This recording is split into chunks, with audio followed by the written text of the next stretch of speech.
Saudi আরবে থেকে কত কষ্ট করতে হয় দেখো। আমার ছোটো মামা মুরগি এনে মুরগি খাওয়ার ইচ্ছে হয়েছে, সেটা এখন মুরগি রুমে নিয়ে এসে জবাই দিয়ে কাটিং করছে। এখন রাত্রিবেলা পিকনিক হবে। দেখো, তোমাদের যদি কারো এই কষাই লাগে তোমরা বলতে পারো, এখান থেকে কষাই পার্সেল করা হয়। টাকা রেট কত? একটা মুরগি কাটলে রেট কত? আমার মামা কি বলে,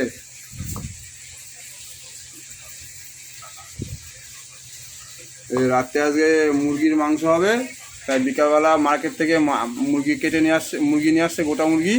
এখানে এখন কাটিং হচ্ছে। এটা হচ্ছে সৌদি আরবের নিত্য যে কাজ থাকে তার মধ্যে একটা কাজ।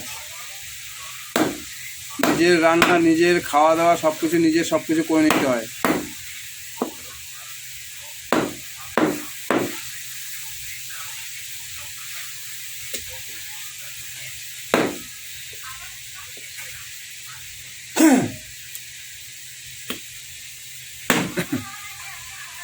মামা মুরগির ঠ্যাং খাইস না মামা?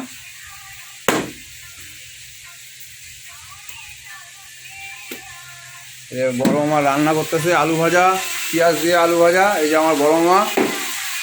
হ্যাঁ বড় মামা, তোমার ইউটিউবে ছাড়বো আজকে। এই যে সৌদি আরবের শেঠ মামা। আরে এইটা মনে রাখবা, ভাগনা আইছিল 2 মাসের জন্য। এইটা মনে রাখবা সারা জীবন। সারা জীবন এই ভালোবাসায় থাকবে।